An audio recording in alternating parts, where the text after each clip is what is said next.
Hey cool kids, this week I'm doing something a little bit different with the voiceover and just not scripting it out beforehand. I know I've mentioned before that I generally tend to script my voiceovers just because I'm not very good at just talking off the top of my head. Like, it takes a lot of work for me to make words sound good. Also, I like to write out scripts so that way I can touch all the topics I want to touch for a video, but with this video, I didn't really have anything very specific to talk about.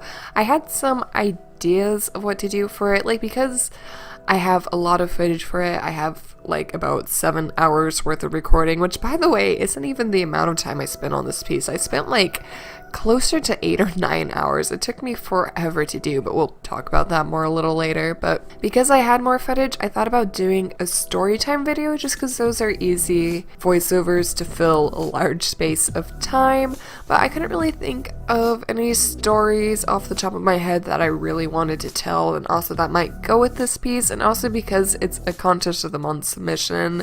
By the way, this drawing is for Jazz's contest of the month, and the submission this month is Colors of Loss, I think? Is that what it's titled? I don't really remember, but anyways, because it's the contest of the month submission, I decided I didn't want to go the story time route. I also thought about doing something sort of similar to that and reading out some of my really high quality old middle school writing to y'all, but I realized that with that, to make it interesting, it would probably take a lot more video editing, and I didn't want to deal with that this week, so we're just gonna sort of chit-chat, and I'm gonna hate myself later when I have to edit this audio, because I don't like editing audio when it's scripted and when I know what I need to cut, because I tend to trip over my words a lot and have to repeat things, but especially since this is just me sort of talking, and I may have to cut out long tangents like I do whenever I do a sketchbook tour video, it's gonna be a lot of fun to edit this, but whatever. So, like I said, this is my submission for Jazz's contest of the month. I believe the theme was Colors of Loss. I don't know. It's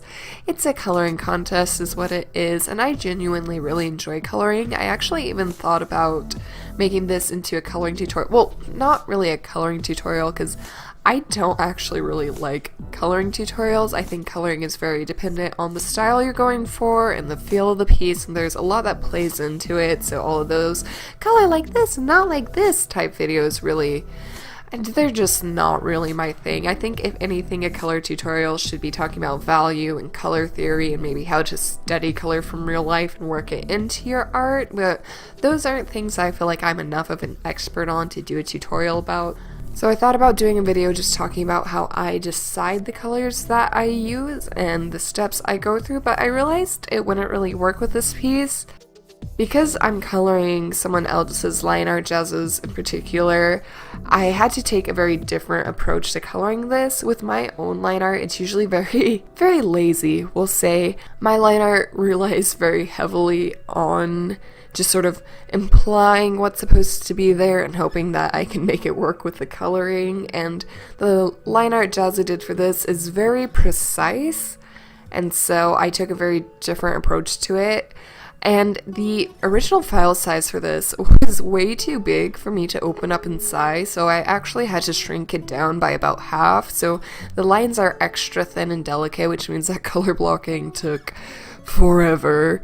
But yes, I did enjoy working on this. I think, did I already mention that I love coloring? Because I do. I really enjoy coloring, and coloring other people's line art.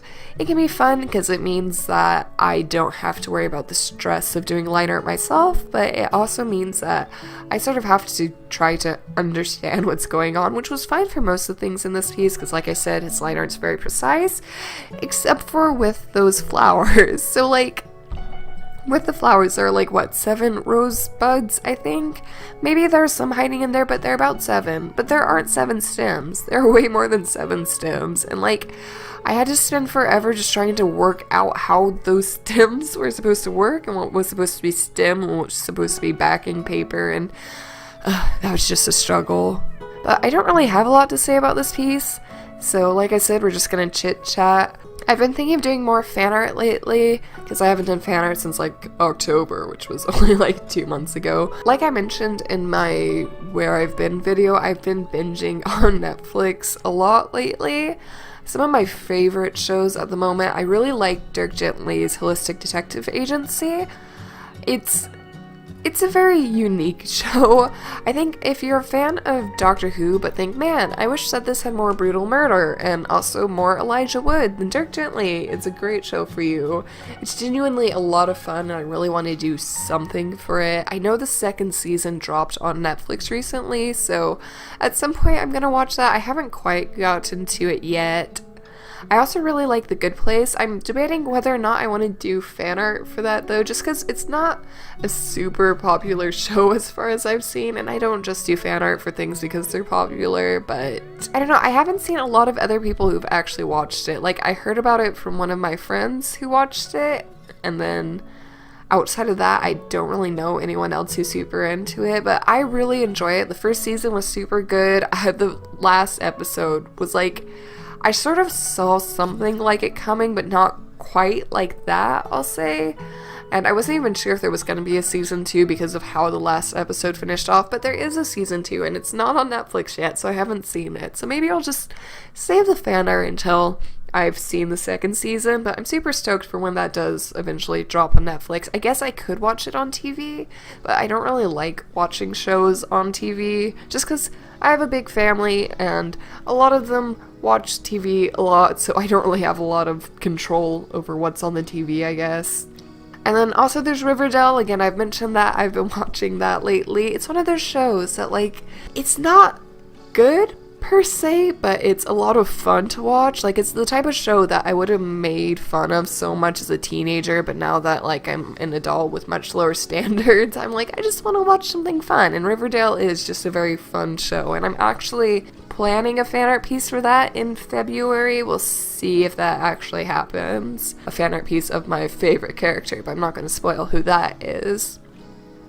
Also, Black Mirror. Like, again, this isn't something that I really think I'm going to do fan art of, just like with The Good Place, but the new season of Black Mirror, like, I'm sure if you don't watch Black Mirror, you're probably sick of hearing people talk about Black Mirror, and even if you do watch Black Mirror, like, I watch Black Mirror, I'm so sick of hearing people talk about Black Mirror, but I'm not sick of talking about Black Mirror myself, so let me tell you, this new season was so good. Like, I love vignette style type shows where it's just like, each episode is its own self-contained story. Like, I love The Twilight Zone when I was a kid, and it's very much The Twilight Zone, but with technology instead of monsters, and no one comes out at the end to tell me the moral lesson I'm supposed to take away. So yeah, the first episode, USS Callister, was probably one of my favorites. I think it was a really strong start to the season, and I know some people didn't like it for various reasons, but I thought it was a really fun story. I also think it posed sort of an interesting I can't say this. I've tried to say this like 6 times. Moral quandary. An interesting moral quandary at the end. I thought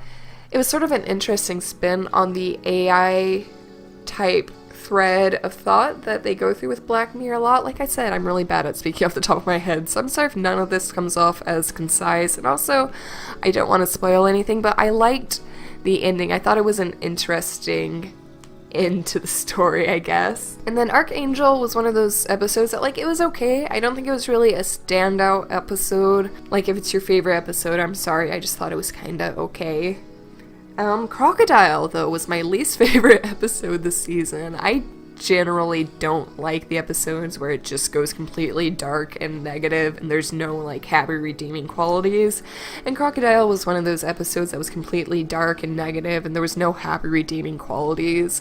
And also any episodes that are set in present day, which Crocodile wasn't present day but was very close to present day, like, it didn't play as heavily into the technology as some of the other episodes did, but I don't find those episodes as interesting unless they really make the storyline interesting, and it was an interesting story, I guess, but it was sad. There was no, like, point in the episode where I was like, okay, this is cool, this is good. Nothing about the episode was good. It was just very sad, and I was just like, oh, is there going to be a happy conclusion at all, or at least, like, a twist that makes you go, oh, hoo, that was interesting, but no, like, the twist at the end wasn't even that. It didn't redeem the episode. It's just like, okay, so everybody's life, like, who's involved in this episode, everybody's life is just gonna be completely ruined after everything that happened. At least the characters who survived, their lives will be ruined. And it's like, okay, cool.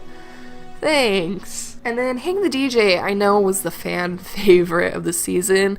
I thought the universe of it was very cool up until the conclusion of the episode. Like every episode of Black Mirror, it just feels the need to put a plot twist in, which it works sometimes. With Hang the DJ, I think the plot twist sort of ruined the episode. Like, I think there were a lot of different directions that story could have gone, and the direction it did go was very safe, and I think sort of a direction that a lot of other episodes of Black Mirror have already gone. So I found the end boring, but the rest of the episode was good. It's just the end. I was like, oh, that's where you're gonna go with this, I guess. Okay.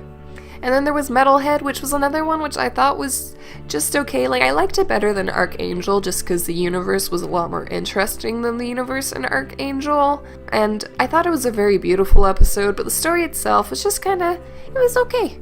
It wasn't a bad episode, it was a pretty episode, but it wasn't like standout stunner episode. And then my absolute favorite was the last episode, Black Museum, which... One, I like the throwback to all the older episodes. I thought that was fun, but also, I think they've tried to do the several mini-stories in one big episode thing before with White Christmas, and I didn't really like White Christmas because I felt like by putting all the stories together, it actually made it a less interesting episode. Like, I think had they focused just on the first story in White Christmas, that would have been a much more interesting episode than trying to throw in that second story. But with Black Museum, they told all these stories and actually tied them together very well in a way that it didn't feel forced. Maybe a little forced, but I thought all the storylines were interesting too, and I thought it was a really good episode. I think it was a strong one to finish off the season on too. But yeah, so I think hopefully I've talked long enough to fill up all the time on this voiceover. We'll see once I edit it all down. If I end up like chopping out half of it, only have like 5 minutes of audio. And those 5 minutes will just be me like ranting about Black Mirror, because that's pretty much all I've talked about this video. But I guess that's all of the time I have, so thank you so much for watching, and hope to see you next time. Bye!